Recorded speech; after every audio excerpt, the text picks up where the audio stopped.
అందరికీ నమస్కారం. ఈరోజు కథని రచించినది శ్రీగారు. భరత్ పోలీసులతో వెళుతూనే పక్కనే ఉన్న కానిస్టేబుల్ చేతిలో గన్ను లాక్కొని ధర్మని షూట్ చేశాడు. ధర్మ కిందికి వంగటంతో ఆ బుల్లెట్ గోడకి తగిలింది. పోలీసులు దగ్గరికి రాబోతుంటే వాళ్ళని కూడా షూట్ చేసి ధర్మ వైపు తిరిగాడు. కానీ ట్రిగ్గర్ నొక్కేంతలో వెనక నుంచి వరుసగా 4 బుల్లెట్స్ భరత్ శరీరాన్ని తాకటంతో అక్కడే కుప్పకూలిపోయాడు. ధర్మతో పాటుగా అందరూ ఆ బుల్లెట్స్ వచ్చిన వైపు చూశారు. రాజాబాబు గన్నుతో కనిపించాడు. ధర్మ వెన్నెల కంగారుగా రాజా దగ్గరికి వెళ్ళారు. మామయ్య, ఎందుకు రాజాగారు ఇలా చేశారు? జైల్లో పెడితే వీడు మారతాడనుకుంటున్నారా? వీడు బ్రతికుండగా మారడు. చూశావుగా, ఇంత జరిగినా నిన్ను చంపి వాడి అహాన్ని చల్లార్చుకోవాలనే చూశాడు. ఇలాంటి వాడికి చావే సరైన శిక్ష అంటాడు రాజాబాబు. కానీ మీరు? జైలుకి వెళ్తాను, అంతే కదా. పర్లేదు ధర్మ, ఒక చీడపురుగుని ఈ సమాజం నుంచి తొలగించానన్న సంతృప్తితో శిక్ష అనుభవిస్తాను అంటాడు. అప్పుడే అక్కడికి చేరుకున్న డీజీపీకి జరిగింది అర్థమైంది. 3 పోలీసులకి బుల్లెట్స్ తగిలాయి.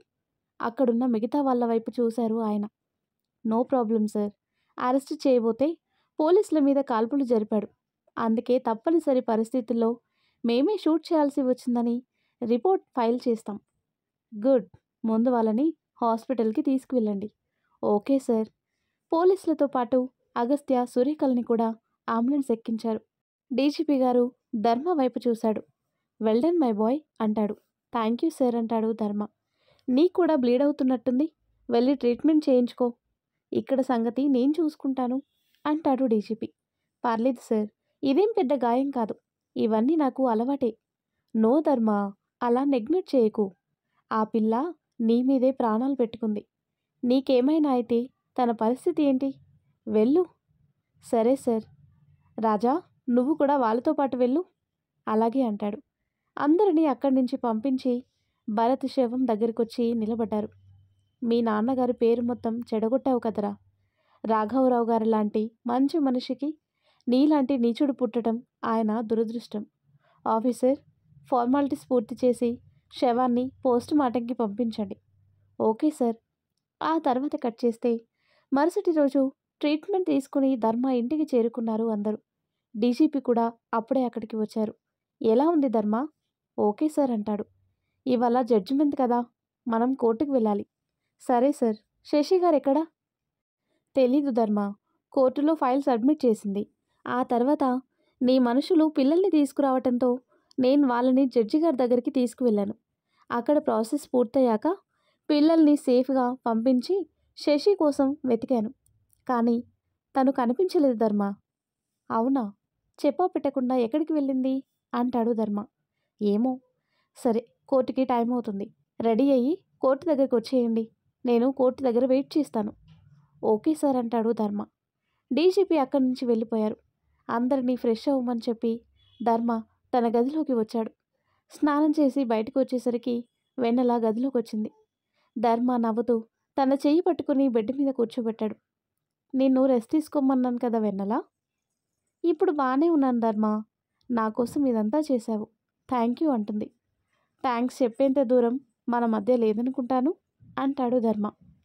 అవును, కానీ చెప్పాలి అనిపించింది. అంతకు మించి నువ్వు చేసిన దానికి ఇంకేమీ ఇవ్వలేను కదా అంటుంది వెన్నెల. అంతకంటే విలువైనదే ఇచ్చావు వెన్నెల అంటాడు ధర్మ. తలెత్తి ధర్మ కళ్ళల్లోకి చూసింది. నీ మనసు గురించి చెప్పాను, అదే నాకు అన్నింటికన్నా విలువైనది అంటాడు. ధర్మ చేతిని పట్టుకుని ముద్దు పెట్టుకుంది వెన్నెల. కోర్టుకి టైం అవుతుంది, వెళ్ళొస్తాను. త్వరగా వచ్చేయి, నీకోసం ఎదురు చూస్తూ ఉంటాను. సరే, నువ్వు రెస్ట్ తీసుకో అంటుంది. తన నుదుటి మీద ముద్దు పెట్టి బయటికి వచ్చాడు ధర్మ. అగస్త్య, సురేఖ రెడీ అయ్యి బయటికి వచ్చారు. అగస్త్య, మీరు ఓకే కదా? చిన్న చిన్న దెబ్బలే బాసు, నో ప్రాబ్లం అంటాడు. సరే రండి అంటాడు ధర్మ. ఆ తర్వాత కట్ చేస్తే భరత్ మరణ వార్త తెలియటంతో కార్యకర్తల్లో కల్లోలం మొదలైంది. ఎలాంటి అల్లర్లు జరగకుండా ముందు జాగ్రత్త చర్యలు తీసుకుంటుంది.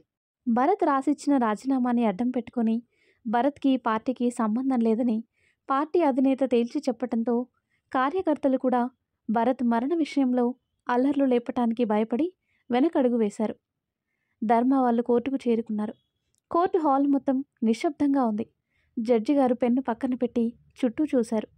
ఆశ్రమంలో పిల్లల మీద జరుగుతున్న ఆకృత్యాలు రుజువులతో సహా నిరూపించడం జరిగింది. సాక్ష్యాధారాలన్నీ పరిశీలించిన తర్వాత ఈ కేసులో ప్రధాన ముద్దాయి అయిన భరత్ కుమార్ మరణించారు కాబట్టి అతనికి సహకరించిన రెండో ముద్దాయి శరత్ చంద్రకి యావజ్జీవ కారాగార శిక్ష విధిస్తూ ఆ దుర్గాదేవి ఆశ్రమాన్ని ప్రభుత్వం కంట్రోల్లోకి తీసుకోవాల్సిందిగా ఆదేశిస్తున్నాను అంటాడు జడ్జి గారు. అందరూ సంతోషంగా చప్పట్లు కొట్టారు. ఈ నేరాన్ని బయటపెట్టాలని చూసిన గాంధీపురం సర్పంచి పరందామయ్య గారిని, ఆయన కుటుంబాన్ని చంపాలని ప్రయత్నించినందుకు, డీజీపీ గారి మీద హత్యా ప్రయత్నం చేసినందుకు, ఎవిడెన్స్ మాయం చేసే ప్రయత్నంలో భరత్కి సహకరించిన భానుప్రసాద్కి, అతని మనుషులకి 7 ఏళ్ల శిక్ష విధిస్తూ కోర్టు తీర్పు ఇవ్వడమైనది. భాను, శరత్ చంద్ర తలదించుకొని నిలబడ్డారు. అలాగే ఎంతో ధైర్య సాహసాలతో ఇద్దరు మినిస్టర్లను ఎదిరించి ఎవిడెన్స్తో సహా కోర్టుకి పట్టించిన ధర్మేంద్రని అభినందిస్తున్నాను. The court is dismissed. Bhanu, Sarath Chandra ఇద్దరిని కస్టడీలోకి తీసుకొని అక్కడి నుంచి లాక్కెళ్ళిపోయారు పోలీసులు. ధర్మ రిలాక్స్డ్గా ఊపిరి తీసుకొని బయటికి వచ్చి నిలబడ్డాడు. అగస్త్య, సురేఖ డీజీపీతో మాట్లాడుతూ బయటికి వచ్చేసరికి ధర్మ ఆలోచిస్తూ కనిపించాడు. బాసు, ఏమైంది అలా ఉన్నావు? పాపం అగస్త్య, శశి గారు ఎక్కడికి వెళ్ళిపోయారో ఏంటో. అవును, నీకో మాట చెప్పి వెళ్ళుంటే బాగుండేది కదా అంటాడు అగస్త్య. సరే, కమిషనర్ గారు ఎలా ఉన్నారు? ప్రాణానికి ప్రమాదం లేదు, బట్ బుల్లెట్ వెన్నెముకకి తగలటం వల్ల నడుం దగ్గర నుంచి పారలైజ్ అయ్యిందని డాక్టర్ చెప్పారు. ధర్మ సురేఖ వైపు చూశాడు. తను మౌనంగా తలదించుకొని నిలబడింది. సారీ సురేఖ, ఇలా జరుగుతుందని అనుకోలేదు అంటాడు ధర్మ. నువ్వెందుకు సారీ చెప్తున్నావు ధర్మ? ఆయన నేనేం బాధపడటం లేదు. ఆయన మంచికి సహకరిస్తూ గాయపడ్డారు. ఆ చెడు మార్గం నుంచి బయటపడటం నాకు నిజంగా సంతోషంగా ఉంది. మా డాడ్ ఒక మంచి పని చేస్తూ పారలైజ్ అయ్యారు అని నేను గర్వంగా చెప్పుకోగలను అంటుంది సురేఖ. కానీ మీ నాన్నగారికి అలాంటి పరిస్థితి రావటం నీకు బాధగా లేదా అని అడుగుతాడు ధర్మ. బాధ అయితే ఉంది, కానీ ఏడుస్తూ కూర్చుంటే ఆయన నార్మల్ అవ్వరు కదా అంటుంది సురేఖ. సురేఖ అంటాడు, చిన్నప్పుడు నేను 5 ఏళ్ల వరకు నడవనే లేదంట ధర్మ. ఎవరూ నన్ను హేళన చేయకూడదని మా డాడ్ ఆయన భుజాల మీద నన్నెక్కించుకొని ఆయన కాళ్ళతో నన్ను నడిపించారంట. ఇప్పుడు నేను ఆయనకి అమ్మగా మారి జాగ్రత్తగా చూసుకుంటాను. యూ డోంట్ వరీ, ట్రీట్మెంట్ జరుగుతుంది కదా. మా డాడ్ ఇక మీదట పోలీస్ యూనిఫామ్ వేసుకోకపోవచ్చేమో, కానీ ఆయన కాళ్ళ మీద ఆయన నడిచేలా మాత్రం చేయగలను అంటుంది. ధర్మ ఆరాధనగా తనని చూస్తూ తల నిమిరాడు. నీలాంటి కూతురు దొరకటం నిజంగా మీ నాన్నగారి అదృష్టం సురేఖ. నేను వెన్నెలని చేరుకోవటానికి చాలా హెల్ప్ చేశావు. ఒట్టి థ్యాంక్స్ చెప్పి నువ్వు చేసిన సహాయానికి విలువ కట్టలేను. నీకు ఏ అవసరం వచ్చినా ఒక ఫ్రెండ్గా నేనున్నానన్న విషయం మర్చిపోవద్దు సురేఖ. తప్పకుండా. వెన్నెల నీకోసం ఎదురు చూస్తూ ఉంటుంది. వెళ్ళు అంటుంది సురేఖ. సరే అగస్త్య, తనని వాళ్ళ ఇంట్లో డ్రాప్ చేసిరా. సరే బాసు. సురేఖ కార్ దగ్గరికి వెళ్ళి నిలబడింది. అగస్త్య కూడా వెళ్ళబోతుంటే ధర్మ అతన్ని ఆపాడు. ఏంటి బాసు? ఇదే సరైన సమయం. సురేఖకి నీ ప్రేమ విషయం చెప్పేయి. అమ్మో, నాకు భయం బాసు. ఇలా భయపడుతుంటే ఎలా? చూడు అగస్త్య, నీ ప్రేమని తనకి చెప్పలేకపోయానే అని జీవితాంతం బాధపడే కంటే నీ ప్రేమని తనకి చెప్పి తన అంగీకారం కోసం ఎదురు చూడటం బెటర్ కదా అంటాడు ధర్మ. సరే బాసు, ఈరోజు ఎలా అయినా నా ప్రేమ విషయం సురేఖకి చెప్పేస్తాను అంటాడు అగస్త్య. గుడ్, వెళ్ళు.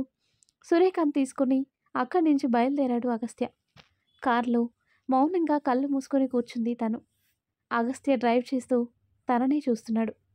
నిజంగా నువ్వు బంగారమే డెవిల్. నీలాంటి డెవిల్ కోసం ఎన్నాళ్ళు ఎదురు చూసినా తప్పులేదు. నువ్వు కరుణించే వరకు ఇలా సింగిల్గానే వెయిట్ చేస్తాను అని అనుకుంటూ ఉంటాడు అగస్త్య. అగస్త్య, రోడ్డు చూసి డ్రైవ్ చేయి అంటుంది సురేఖ. రోడ్డు కాకపోతే నిన్ను చూస్తున్నాను అనుకున్నావా? నువ్వేం చూస్తున్నావో నాకు తెలుసు కానీ మూసుకొని డ్రైవింగ్ మీద కాన్సన్ట్రేట్ చెయ్యి అంటుంది సురేఖ. రాక్షసి, నేను దీన్ని చూస్తున్న విషయం తెలుసు కానీ నా ప్రేమ మాత్రం తెలియటం లేదు దీనికి. హ్మ్. అని గొనుక్కుంటూ ఉంటాడు. సురేఖ తనలో తానే నవ్వుకుంటూ పక్కకి తిరిగింది. ఏంటి నసుగుతున్నావు అంటుంది. నేనా? ఏం లేదే. నీతో ఒక విషయం మాట్లాడాలి సురేఖ అంటాడు. చెప్పు ఏంటి అని అడుగుతుంది. అది అది అని నసుగుతూ ఉంటాడు అగస్త్య. ఏంటి అది ఇది త్వరగా చెప్పు. ఆ ఆ చెప్తాను. అదే ఎలా చెప్పాలి అని. చెప్తావా లేదా అని అడుగుతుంది.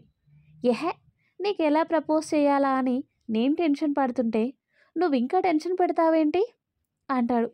వాట్ అంటుంది. అయ్యో, చెప్పేశానా, ఇక దాచడం ఎందుకు, ఓపెన్ అయిపోవడం బెటర్ అనుకుంటూ ఉంటాడు. ఏంటి మాట్లాడవు, ఇదిగో నువ్వలా గుడ్ల గుబలా గుడ్లప్పగించి చూస్తుంటే ఎలా చెప్పేది, కళ్ళు మూసుకో చెప్తాను అంటాడు అగస్త్య. సురేఖ కోపంగా అతన్ని చూస్తూ ఉంది. నీకు దండం పెడతాను, అలా చూడకే, భయం వేస్తుంది. సరే, నేనే కళ్ళు మూసుకుంటాలే అంటాడు. ఏయ్, ఆ పని మాత్రం చేయకు, ఇద్దరం డైరెక్ట్గా దేవుడి దగ్గరికి వెళ్ళిపోతాం. ఓ అవును కదా, డ్రైవింగ్ విషయం మర్చిపోయాను అంటాడు అగస్త్య. ఏడ్చావులే. కోపంగా పక్కకి తిరిగి కూర్చుంది. సురేఖ ఇల్లు రావటంతో కార్ ఆపాడు. తను కార్ దిగి లోపలికి వెళ్ళబోతుంటే చెయ్యి పట్టుకుని ఆపాడు అగస్త్య. తను కోపంగా చూసింది. నీకు కోపం వచ్చినా సరే, ఒక విషయం చెప్పి తీరాలి సురేఖ. చిన్నప్పటి నుంచి నువ్వంటే నాకిష్టం. ఆ ఇష్టం ఇప్పటికీ అలానే ఉంది. నీకే కాదు, నీ ఆశయానికి కూడా తోడుగా నిలబడతాను. సురేఖ మౌనంగా ఉండిపోయింది. నిన్నేం ఫోర్స్ చేయటం లేదు సురేఖ, నీ ఇష్టానికి విలువిస్తాను.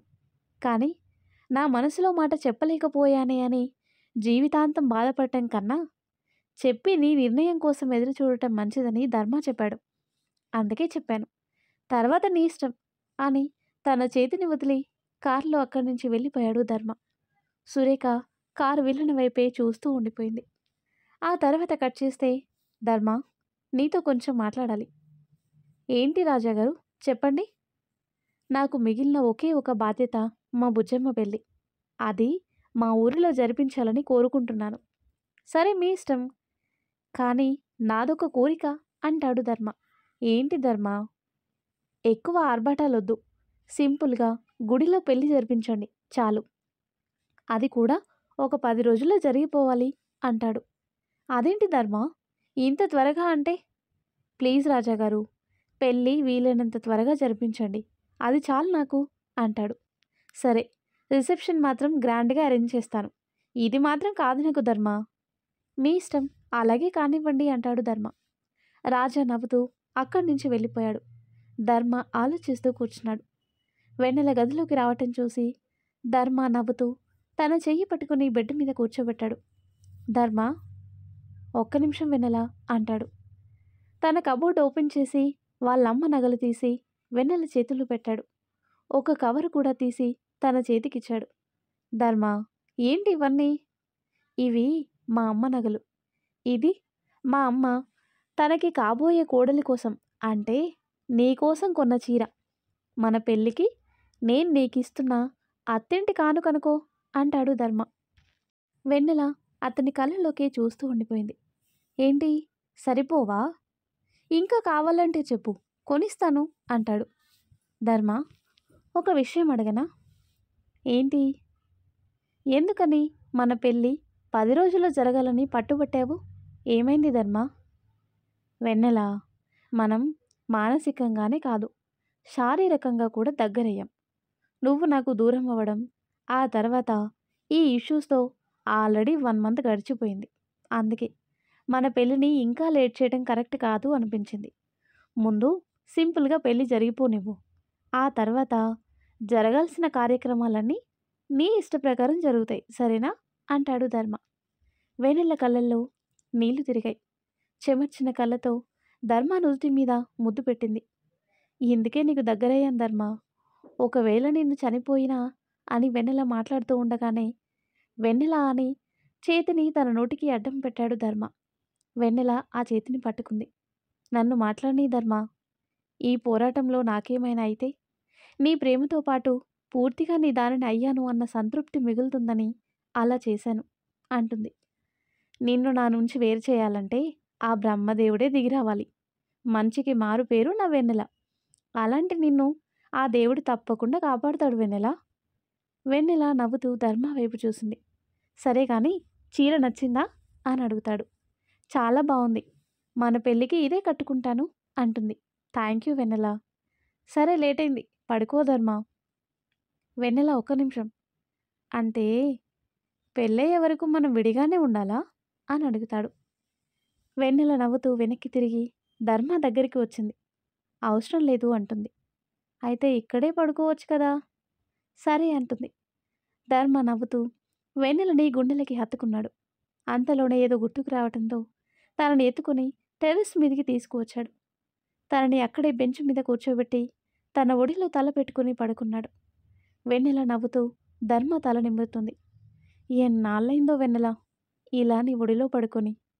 మన పరిచయం నెల 15 రోజులు. అందులో నువ్వు నా దగ్గరున్నది 15 రోజులు మాత్రమే. మిగతా నెలంతా నీకోసం వెతుకుతూనే ఉన్నాను. మళ్ళీ ఇన్నాళ్ళకి మనం ఇలా ప్రశాంతంగా గడిపే అవకాశం వచ్చింది. అవును ధర్మ, కొన్ని బంధాలని ఆ దేవుడే స్వయంగా కలుపుతాడు అంటారు. నిజంగా ఆ పిల్లల్ని కాపాడటం కోసమే దేవుడు నిన్ను నన్ను కలిపాడనుకుంటాను. కానీ ఒకటే బాధగా ఉంది ధర్మ. ఏంటి వినలా? ఆ ట్రస్ట్‌లోని పిల్లల్ని రాఘవరావు గారు నడిపించినట్టుగా ఇంకెవరు నడిపించలేరేమో అంటుంది. ట్రస్ట్ బాధ్యత గవర్నమెంట్ తీసుకుంది వెన్నెలా. గవర్నమెంట్ మాత్రం ఎంతం చేస్తుంది ధర్మ.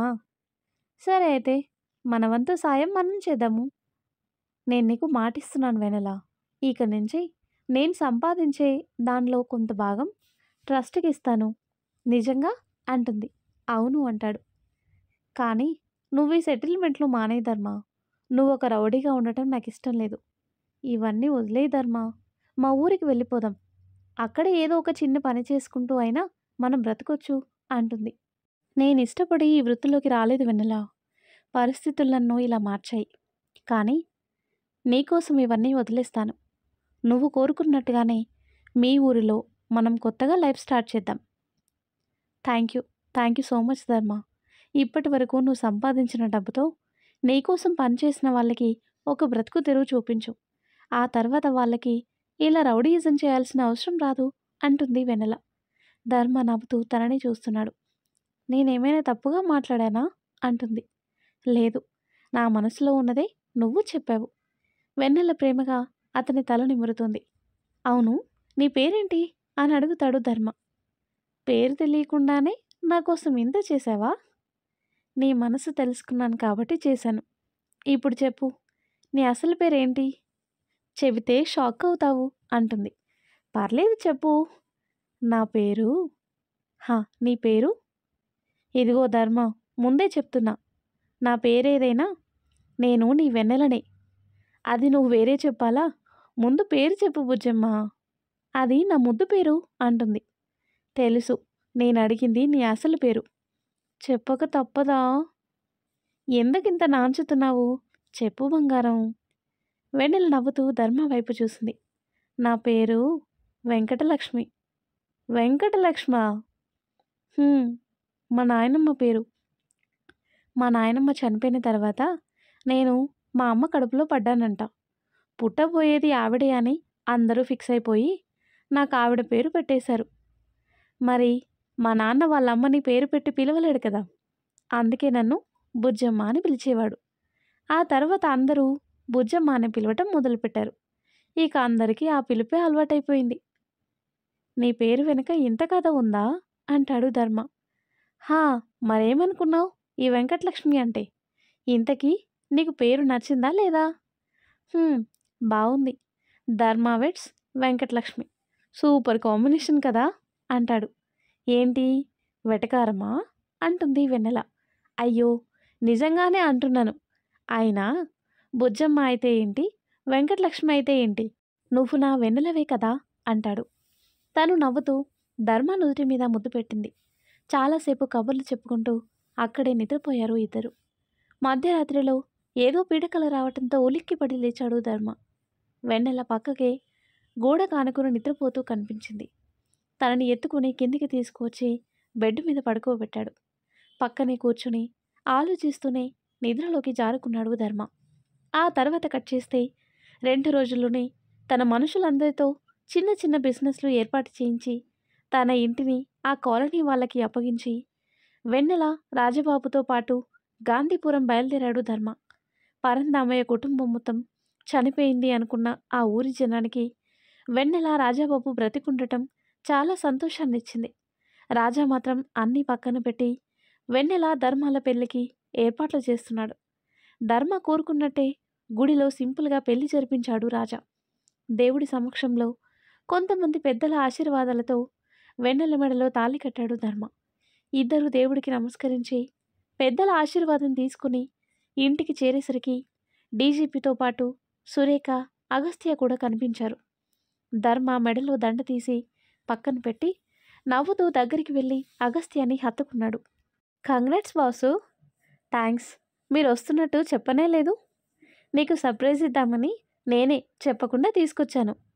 చాల్లే, మాకు రావాలనిపించి వచ్చాం. ధర్మ, కంగ్రాచులేషన్స్ అంటుంది Surekha. Thank you Surekha. DGP గారు కూడా నవ్వుతూ ధర్మని హత్తుకున్నాడు. హ్యాపీ మ్యారీడ్ లైఫ్ అంటాడు. Thank you sir. థ్యాంక్స్ చెప్తే సరిపోదు. పార్టీ ఏది? పార్టీనా? నైట్ ఏర్పాటు చేస్తాలేండి. ఓకే ధర్మ. వెన్నెల, ఇటు రామ్మా. సురేఖ తనని తీసుకువచ్చి ధర్మ పక్కన నిలబెట్టింది. మీ ఇద్దరికి నా తరఫున చిన్న గిఫ్ట్. ఏంటి సార్? ఆయన నవ్వుతూ ఒక కవర్ ధర్మ చేతిలో పెట్టాడు. ధర్మ విచిత్రంగా చూస్తూ ఆ కవర్లో ఉన్న లెటర్ తీసి చదివి షాక్ అయ్యాడు. ఆశ్చర్యంగా డీజీపీ గారి వైపు చూశాడు. సార్, ఇది నీ సేవలకు మెచ్చి ప్రభుత్వం నీకు అవకాశం ఇచ్చింది. నిన్ను పోలీస్ డిపార్ట్మెంట్లోకి తీసుకోవాలని నిర్ణయించుకుంది. ధర్మ కళ్ళలో నీళ్లు తిరిగాయి. ఆతృతగా ఆ పేపర్స్ని చూస్తూ ఉండిపోయాడు. ఐఏఎస్ కావాలనుకున్న నీ కళ చెదిరిపోయేసరికి నువ్వు రౌడీగా మారావు. కానీ నీలోని ప్రతిభ నీ కళని విచ్ఛిన్నం కానివ్వలేదు ధర్మ. నువ్వు రౌడీగా మారినా అఫీషియల్గా నీ మీద ఎలాంటి కంప్లైంట్స్ లేవు. సో లైఫ్ నీకు ఇంకో ఛాన్స్ ఇచ్చింది. నిన్ను ఐపీఎస్కి సెలెక్ట్ చేస్తూ ఆర్డర్స్ ఇష్యూ అయ్యాయి. ఇదే మీకు నేనిచ్చే గిఫ్ట్ అంటాడు డీజీపీ. ధర్మ ఆయన్ని హత్తుకున్నాడు. థ్యాంక్ యూ సార్ అంటాడు. ఇట్స్ ఓకే ధర్మ.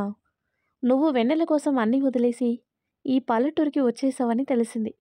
అందుకే నా పవర్ మొత్తం యూజ్ చేసి నీకు ఈ ఆర్డర్స్ వచ్చేలా చేశాను. త్వరలోనే ట్రైనింగ్ స్టార్ట్ అవుతుంది. అప్పటి వరకు be happy with new wife and new life అంటాడు డీజీపీ. తప్పకుండా సార్. ఇంకో విషయం ధర్మ, శశి నన్ను కలిసింది. అవునా? ఎక్కడుంది సార్ తను? ఎలా ఉంది? తను మలేషియా వెళ్ళిపోతున్నానని చెప్పింది. తన పేరెంట్స్తోనే కలిసి ఉంటుందంట. నీకు ఈ కవర్ ఇవ్వమని చెప్పింది. ఏంటిది? నేను చూడలేదు ధర్మ. ఓపెన్ చెయ్యి. ధర్మ కవర్ ఓపెన్ చేశాడు. ఒక లెటర్తో పాటు కొన్ని డాక్యుమెంట్స్ ఉన్నాయి. లెటర్ ఓపెన్ చేశాడు. డియర్ ధర్మ, నీకు చెప్పకుండా వెళ్ళిపోతున్నందుకు క్షమించు. నువ్వు నా లైఫ్లోకి రావటం వల్ల నాకు మంచి జరిగింది. నిజానికి అబద్ధానికి మధ్య తేడా తెలిసింది. భయపడకు. నేను ఎలాంటి అఘాయిత్యం చేసుకోను. ఆడపిల్ల కాలు జారినా, జీవితం చేజారినా అక్కున చేర్చుకునేది తల్లిదండ్రులే కదా. అందుకే మా అమ్మా నాన్నల దగ్గరికి వెళ్ళిపోతున్నాను. నేను బ్రతకటానికి నాకంటూ ఒక బంధాన్ని మిగిల్చాడు ఆ భగవంతుడు. నా ప్రేమ నన్ను మోసం చేసిన తన ప్రతిరూపం నాకు జీవితం మీద కొత్త ఆశ కలిగించింది. తండ్రి చేసిన పాపం నా బిడ్డకి చుట్టుకోకూడదు. అందుకే భరత్ నా పేరు మీద రాసిన ఆస్తులన్నింటినీ ఆ ట్రస్ట్ పేరు మీద రాస్తున్నాను. ఆ పిల్లల మీద జరిగిన అమానుషానికి కారణమైన 1000 కోట్ల ఆస్తి వాళ్ళకే ఇచ్చేస్తున్నాను. ఇది ఆ ట్రస్ట్కి చెందేలా చేసి భరత్ చేసిన పాపానికి కొంచెమైనా నివృత్తి కలిగించు ధర్మ. ఇదే నా కోరిక. బాయ్ ధర్మ. లెటర్ చదివి దీర్ఘంగా నెట్టూర్చాడు ధర్మ. డాక్యుమెంట్స్ అన్నీ చెక్ చేసి రాజా చేతికిచ్చాడు. ఇక నుంచి ఆ ట్రస్ట్ బాధ్యత మనదే రాజుగారు. ఇవి భరత్ ఆస్తులకి సంబంధించిన డాక్యుమెంట్స్. ఆ ట్రస్ట్కి రాసిచ్చారు. సరే ధర్మ, నేను చూసుకుంటాను. బ్రతికుండగా ఉపయోగపడని వాడు చచ్చి ఉపయోగపడుతున్నాడు. చూసావా? ఏ డబ్బు కోసం వాడు ఎన్ని దుర్మార్గాలు చేశాడో ఆ డబ్బు వాడిని కాపాడలేకపోయింది. చివరికి అది ఎక్కడికి చేరాలో అక్కడికి చేరింది. "హ్మ్. అవును" అంటాడు. "సరే అందరూ లోపలికి రండి." "అమ్మా సురేఖ, కొత్త జంటకి కాస్త హారతిస్తావా?" "తప్పకుండా. ఇప్పుడే వస్తాను." ధర్మ పక్కన పెట్టిన పూలదండని అతని మెడలో వేశాడు అగస్త్య. ఇద్దరిని గుమ్మంలోనే నిలబెట్టి హారతిచ్చి లోపలికి తీసుకువచ్చారు. "బాసు, ఆ అదృష్టం అంటే నీదే. వైఫ్‌తో పాటు ఉద్యోగం కూడా వెతుక్కుంటూ వచ్చింది. చూసావా? You are lucky person boss." పక్కనే ఉన్న డీజీపీ గారు నవ్వుతూ అగస్త్య వైపు చూశారు. "ధర్మ సంగతి సరే. నీ సంగతేంటి అగస్త్య?" "హా! ఏముంది సార్. నా డెవిల్‌కి అసలు మనసే లేదు. అరే! కుర్రాడు ప్రపోజ్ చేశాడే, ఏదో ఒకటి తేల్చి చెబుదామన్న ఆలోచనే లేదు దీనికి" అంటాడు అగస్త్య. సురేఖ కోపంగా పక్కనే ఉన్న దిండు తీసి అగస్త్య మీదికి విసిరింది. అగస్త్య దాన్ని క్యాచ్ పట్టుకుని నవ్వుతూ తన వైపు చూశాడు. "ఓయ్! నన్ను కొట్టే హక్కు ఓన్లీ నా భార్యకి మాత్రమే ఉంది. కాబట్టి నువ్వు గాని నన్ను గాని కొట్టాలి అనుకుంటే పెళ్లి చేసుకో. ఆ తర్వాత నువ్వు చితక్కొట్టినా అడిగేవాడు ఎవ్వడూ ఉండడు. హలో! నిన్ను కొట్టాలంటే పెళ్లి చేసుకోవాల్సిన అవసరం లేదు. త్వరలోనే పోలీస్ ఆఫీసర్‌గా వస్తాను. ఏదో ఒక కేసులో ఇరికించి సెల్‌లో పడేసి మక్కిలిరగ్గొడతా" అంటుంది సురేఖ. "అబ్బచ్చా! నువ్వు కొడుతుంటే చూస్తూ ఊరుకుంటారు మరి. నేను డిటెక్టివ్‌నమ్మా. నన్ను కేసులో బుక్ చేయటం అంత ఈజీ కాదు." "హే పోరా! ఎప్పుడూ ఏదో ఒకటి వాగుతూనే ఉంటావు." అందరూ నవ్వుతూ వాళ్ళ గొడవని చూస్తున్నారు. సురేఖని తీసుకొని కిచెన్‌లోకి వచ్చింది వెన్నెల. టీ పెడుతూ సురేఖ వైపు చూసింది. "సురేఖ, మీకు అతనంటే ఇష్టమే కదా?" అని అడుగుతుంది. "ఛ! వాడు అలానే వాగుతూ ఉంటాడు. అదేం పట్టించుకోకు. నా లైఫ్ వేరు, యాంబిషన్స్ వేరు. ఈ పెళ్ళి, గిల్లి నాకు సెట్ అవ్వదు. బంధం వేరు, యాంబిషన్ వేరు సురేఖ. ముడిపడే బంధం నీ యాంబిషన్‌కి అడ్డుగా మారుతుందేమో అని భయపడుతున్నావు. అంతే కదా?" అంటుంది. సురేఖ మౌనంగా ఉండిపోయింది. ప్రపంచంలో అతి కష్టమైన పని ఏంటో తెలుసా? ఫ్యామిలీని, మన ప్యాషన్‌ని ఈక్వల్‌గా హ్యాండిల్ చేసుకోవటం. ఒంటరిగా ఉన్నవాళ్ళు ఎన్నైనా సాధించొచ్చు. ప్రపంచం దృష్టిలో గొప్పవారుగా పేరు పొందొచ్చు.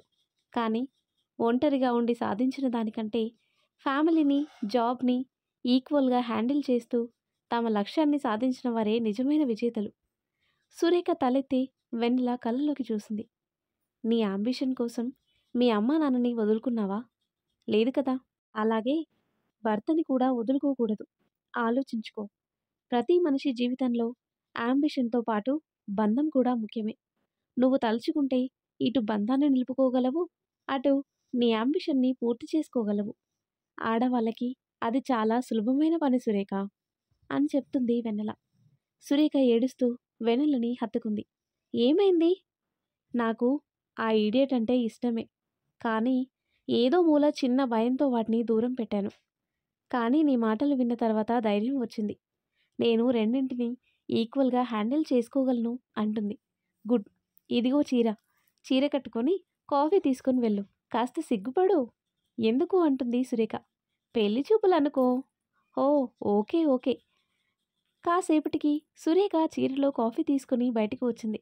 అందరికీ కాఫీ ఇచ్చి ఎదురుగా నిలబడేసరికి ఆశ్చర్యంగా చూస్తూ ఉండిపోయారు. "బాసు, ఈ పిల్లెవరు? మీ చుట్టమా?" ధర్మ నవ్వుతూ అగస్త్య వైపు చూశాడు. "కాదు, మన సురేఖ" అంటాడు. ఊరుకో బాసు, జోకులు వేయకు. అది ఇంత పద్ధతిగా ఎందుకుంటుంది?" "రేయ్, చంపేస్తాను" అంటుంది సురేఖ. "హ్మ్, కన్ఫర్మే. ఇంత స్వీట్‌గా మాట్లాడింది అంటే ఇది సురేఖే. ఏమైందే నీకు? ఇలా అమ్మో తల్లిలా తయారయ్యావు?" "అగస్త్య, నిన్ను" అని కోపంగా దగ్గరికొచ్చేసరికి దూరంగా పారిపోయాడు. అలా పరిగెడుతూ పెరటి వైపుకొచ్చారు. ఇక తప్పించుకునే దారి లేక అయోమయంగా చూస్తున్నాడు అగస్త్య. కొంగుని నడుంకి బిగించి కట్టి పక్కనే ఉన్న దడ్డుకర్ర తీసుకుని దబాదబా 4 దెబ్బలు వేసింది. "ఓసేయ్ ఓసేయ్, నీ అమ్మ కడుపు కాల! ఏంటి ఆ కొట్టుడు? చచ్చిపోతాను, ఆపు" అంటాడు అగస్త్య. తన చేతిలో కర్ర లాక్కొని పక్కన పడేశాడు. సురేఖ కోపంగా చూస్తూ చేతులు నడుంకి ఆనించుకుని నిలబడింది. అగస్త్య నవ్వుతూ దగ్గరికొచ్చాడు. "నీకు చెప్పాను కదా, నన్ను పెళ్లి చేసుకునేలా ఉంటేనే నన్ను కొట్టు, లేదంటే ఊరుకోను" అంటాడు. "అందుకే కొట్టానురా. నిన్ను కొట్టడానికైనా పెళ్లి చేసుకుంటాను" అంటుంది. "హా?" అని షాక్ అవుతాడు అగస్త్య. "హా, పెళ్ళో పెళ్ళో అని ఏడుస్తున్నావు కదా, పద ఇప్పుడే చేసుకుందాం అంటుంది. సురేఖ, నువ్వు బానే ఉన్నావా? నేను బానే ఉన్నాను. నీకే వెటకారం ఎక్కువయ్యి ఏమీ కనిపించటం లేదు. నీకోసం ఫస్ట్ టైం చీర కట్టుకుంటే ఎగతాళి చేస్తావా? యాహూ అని గట్టిగా అరుస్తూ సురేఖని ఎత్తుకుని గిరాగిరా తిప్పేశాడు. రేయ్ వదులు, ఎంత గుడ్ న్యూస్ చెప్పావు బంగారం. కానీ నాదొక కండిషన్ అంటుంది. నాకు తెలుసు అదేంటో. నీ డ్యూటీకి కానీ నీ అంబిషన్కి కానీ నేనెప్పుడూ అడ్డురాను, ఓకేనా అంటాడు. నిజంగా? లేకపోతే పెళ్ళయ్యాక భర్తని కదా అని అహంకారం చూపించవు కదా అని అడుగుతుంది సురేఖ. నాకు అంత ధైర్యం ఎక్కడిది చెప్పు. నీకు ఆ భయమే అవసరం లేదు అంటాడు. ఉదయాన్నే లేచి టీ పెట్టిస్తాను. సాయంత్రం నువ్వు రావటం లేట్ అయితే వంట కూడా చేస్తాను. అవసరమైతే పని మనిషిని పెట్టుకుని మేనేజ్ చేసుకుందాం. అంతేకాని మనిద్దరి మధ్య ఎలాంటి గొడవ రానివ్వను. నన్ను నమ్మవే ప్లీజ్. సురేఖ పక్కకి తిరిగి నవ్వుకుంటుంది. ఏంటి, ఏం మాట్లాడవు అని అడుగుతాడు. సరే, నాకు పోస్టింగ్ రాగానే పెళ్లి చేసుకుందాం అంటుంది సురేఖ. నిజంగా? నిజమే అంటుంది.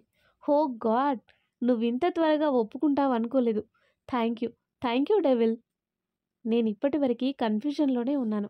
కానీ వెన్నెలతో మాట్లాడిన తర్వాత నా కన్ఫ్యూజన్ మొత్తం పోయింది అని చెప్తుంది వెన్నెల.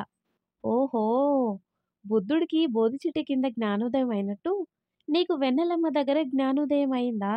ఏదైతేనేం ఈ బండరాయిని కరిగించినందుకు వెన్నెలమ్మకి థ్యాంక్స్ చెప్పాలి అంటాడు. నేను బండరాయినా? మరి కాదా?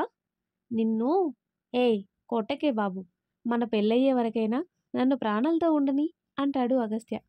అయితే నీ నోటిని కాస్త అదుపులో పెట్టుకో అంటుంది సురేఖ.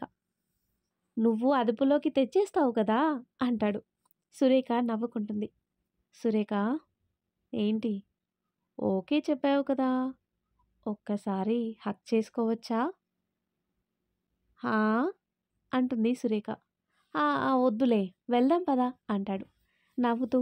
అతని చెయ్యి పట్టుకుని కౌగిలించుకుంది. అగస్త్య కాసేపు షాక్లో ఉండి అంతలోనే తేరుకొని తనని హత్తుకున్నాడు. చాలు చాలు, అందరూ ఎదురు చూస్తున్నారు, వెళ్దాం పదా అని ఇద్దరూ లోపలికొచ్చారు. సురేఖ అగస్త్య పక్కపక్కనే కూర్చున్నారు. ఏమోయ్, ఎలా జరిగాయి పెళ్లి చూపులు? సూపర్ సార్ అంటాడు అగస్త్య. ఓహో, అయితే ముహూర్తాలెప్పుడో?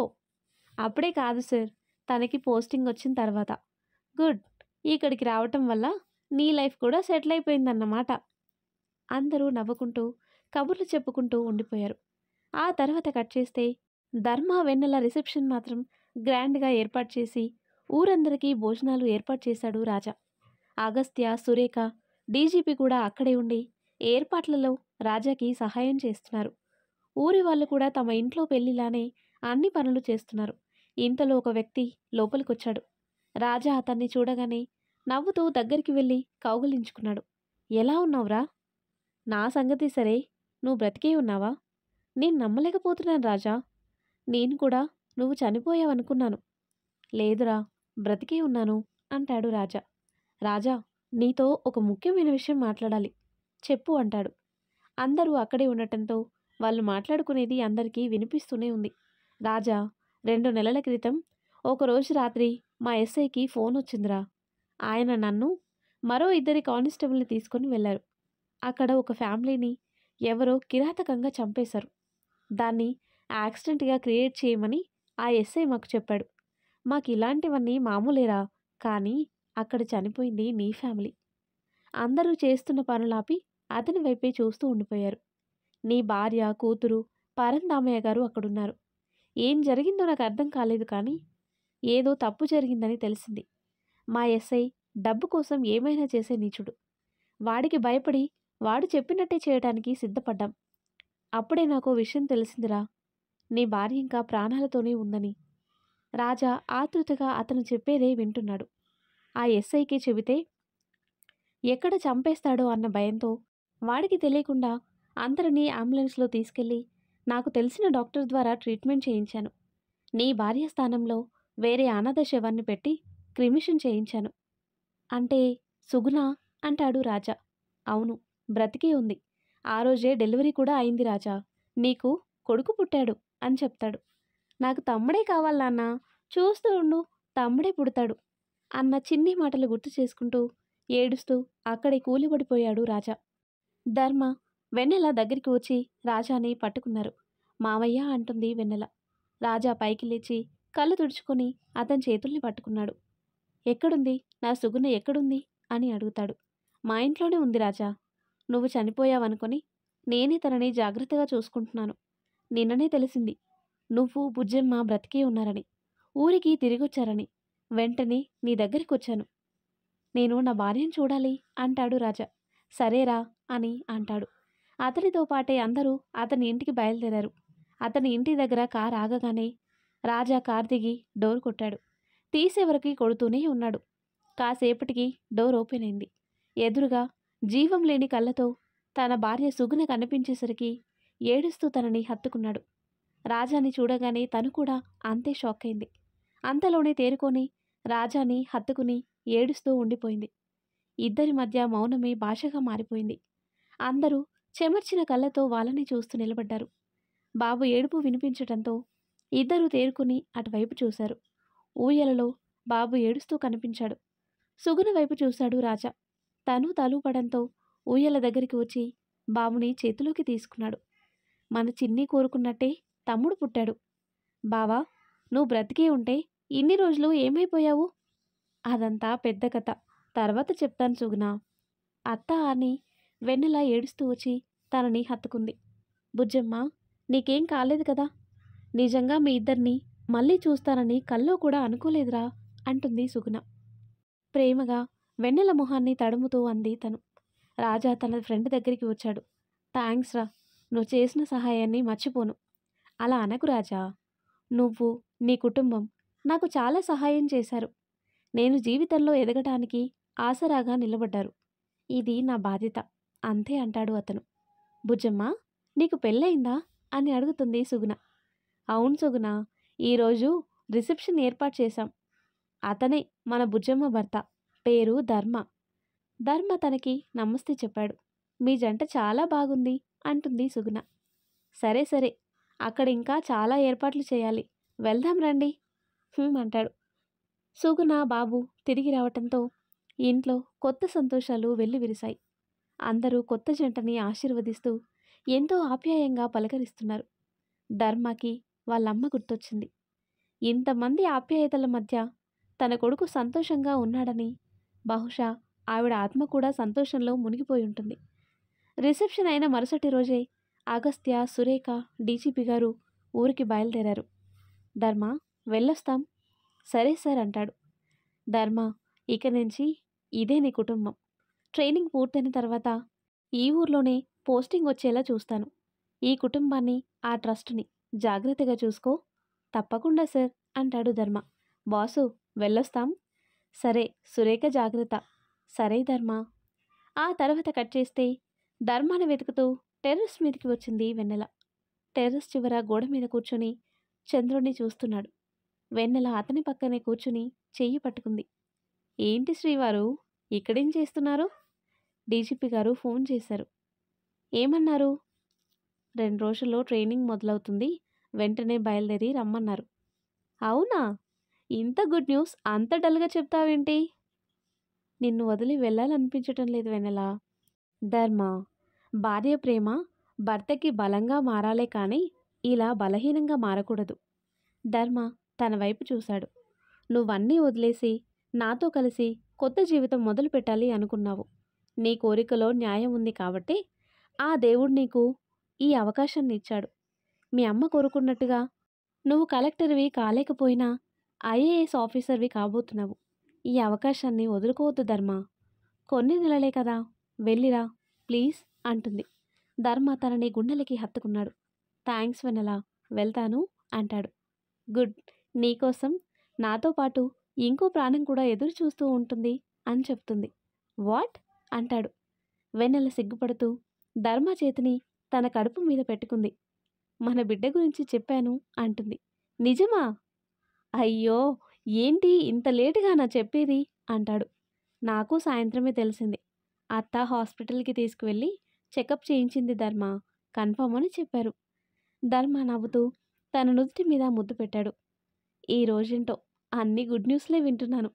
రేయ్ కన్నా, నువ్వు బయటకొచ్చేసరికి నాన్న పోలీస్ ఆఫీసర్గా నీ దగ్గరికొస్తాడు, సరేనా అని తన కడుపును ప్రేమగా నిమురుతూ ఎగ్జైట్ అవుతున్న ధర్మాని మురిపెంగా చూసింది వెన్నెల.